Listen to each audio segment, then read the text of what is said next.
Hi, my name's Jasmine Westbrooks. Hi, my name's Ashley Carter. And we are registered dietitians, nutritionists. Everybody eats. So it's important to have conversations about our food and use food to its greatest benefit.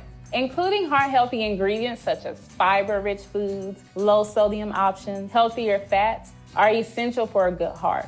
Today, Jasmine and I are going to show you how you can make some heart-healthy swaps.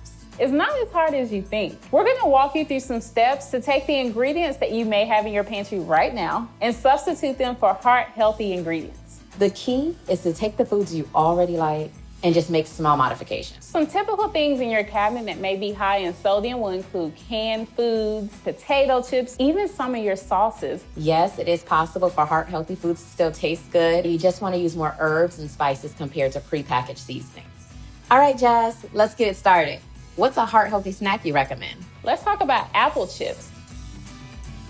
So everybody likes potato chips or even crackers, pretzels, things that have a crunch to them. Unfortunately, these things have a lot of salt and they also typically have a lot of fat. The apple chip recipe is going to still provide you that same texture, taste, and crunch that you want from chips, but with a lot more nutritional benefits. And fiber helps with satiety, keeps you full, but also keeps you satisfied. So to get started with apple chips, you'll start with 2 to 3 apples. You also want to preheat your oven to about 225 degrees.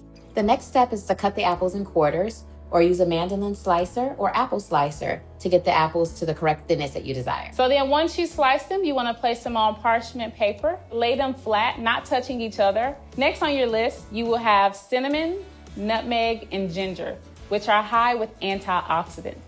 And antioxidants are known for anti-inflammatory properties. Then we're going to pour half of this mixture onto the apples and we'll save the rest for later. And you want to bake for about 40 minutes to an hour. Now, the longer that you keep it in the oven, the crunchier you'll get. Chips and dip make the perfect pair. So we're going to keep it the same when it comes to our recipe. Whenever you're making a dip at home, you have more control over the flavor profile and also the sodium that's added to it. Store-bought dips have a lot of sodium because they need preservatives. But with us, we're using cinnamon as our natural preservative, which does not have sodium. All you have to do is combine half a cup of Greek yogurt with 1 tablespoon of honey and also the cinnamon, nutmeg, ginger mixture that we just made for our apples. And voila, you have a spiced Greek yogurt dip that is healthier, lower in sodium, higher in protein, and better for your heart.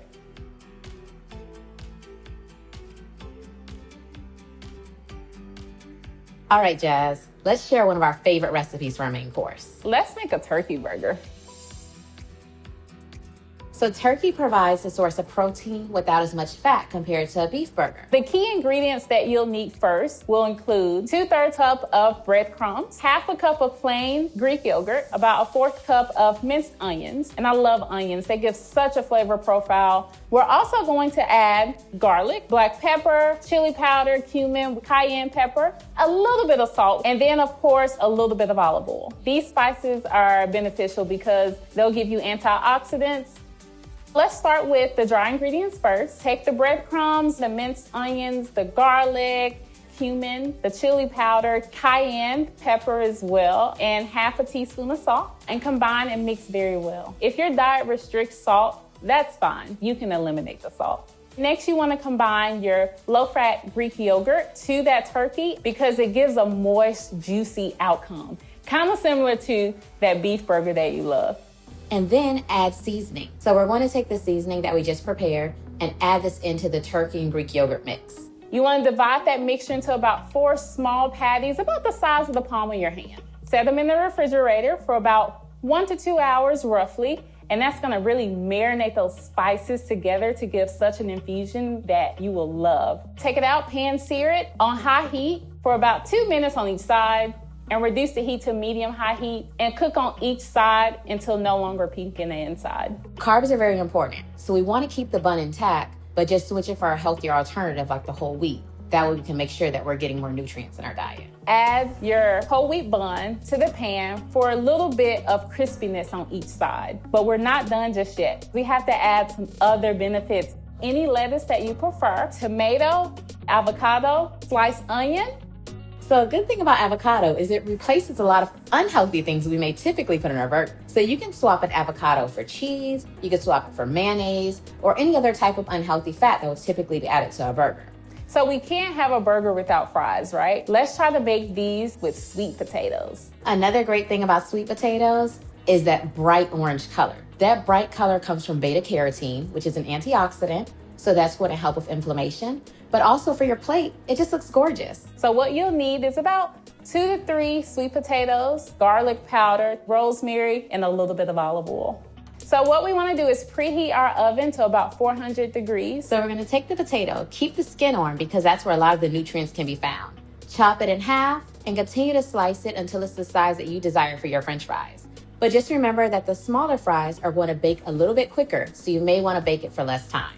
The next thing that we want to do, add a little bit of olive oil and your garlic powder together and make sure that you get an even distribution. You want to then lay these sweet potato fries on parchment paper on a baking sheet. Add about 4 to 5 stems of rosemary.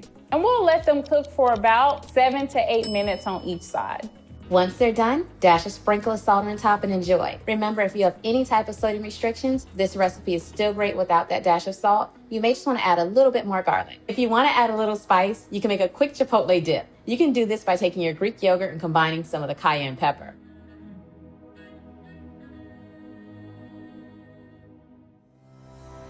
Now I'll let Ash tell you about this deconstructed peach cobbler.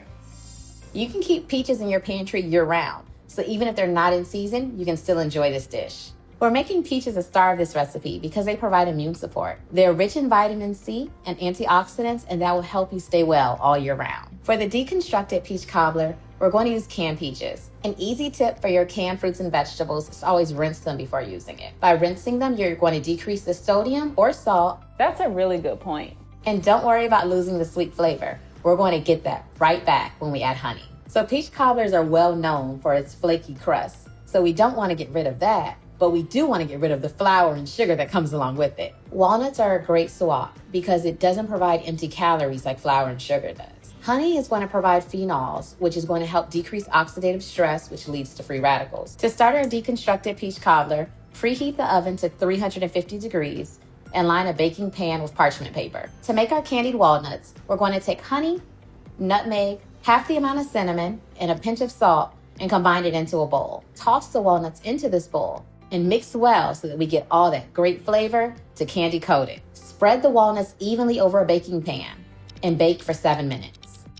Now you want to preheat your cast iron skillet to about medium-high heat and then place your rinsed peaches face down on the skillet to form that caramelization from the natural sugars in the peaches. Flip the peaches on each side for about 2 to 3 minutes to cook, enough to brown each side of the peaches.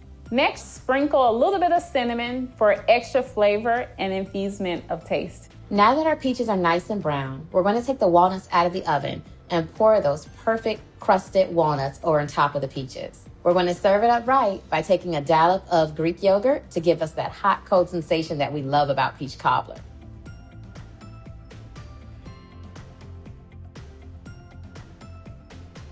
As you saw today, you don't have to sacrifice flavor to get a heart-healthy meal option. By changing a few key ingredients, now you can make flavorful, delicious recipes at home.